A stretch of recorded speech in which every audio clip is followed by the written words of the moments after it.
And that's something I've really been trying to get myself to get my head around, because for me it goes a long way to helping with my despair, which is something I'm quite prone to. You know, we fall down and we get up, and I fall down more than most people, and I worry sometimes that I don't know how to get up. Thinking about these things in this way gives me hope in place of that despair, that it isn't about waking up someday and not falling down anymore. That's not what I'm aiming at. You know, that's not, because it's not, oh, when that day comes, then I'll know that I'm saved. That's not what I'm trying to do. You know, it's simply about, I'd like to know, God. I'd like to know the God who made me and who loves me and who desires and wills wonderful things for me. And if I were just willing to be a part of that, what I could do for myself, for the world, and what I could be a part of. But that means, it doesn't mean God's attitude toward me has to change. I have to change. And so I think this conversation, the role Sabbath plays in how we do that, I think, as you just said, is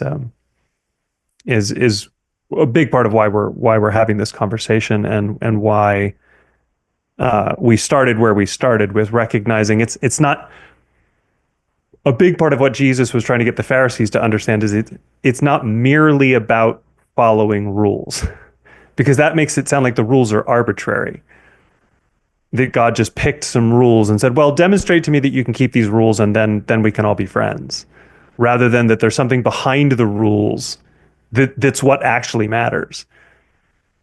Well, it's the same problem today, the way some people will treat the canons of the church, right? That they're sort of like the new Leviticus, you know, with all of these rules, and that somehow you can pick up a book and start interpreting them without uh, your interpretation being informed by just the very practical problem that a particular canon was trying to address, you know, like a long time ago, right? So, uh, you know, and it's about the spirit of those things, right? What is the meaning behind those things?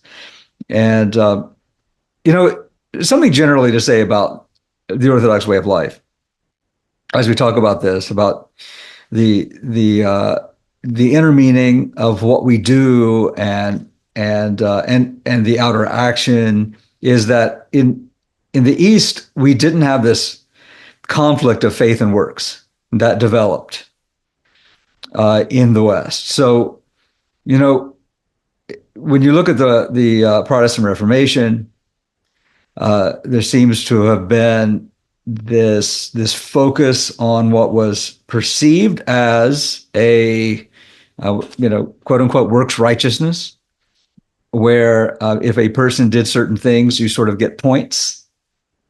And you can redeem those points at some point, right? You get spiritual points for doing things. And that certainly is not what we see in the gospel. And I'll say that there's sort of a question that is, what did the Protestant reformers, what did they get right even about Roman Catholic doctrine? I mean, the question is, when they looked at Roman Catholic doctrine, did they interpret it correctly? And that's a whole other thing, right?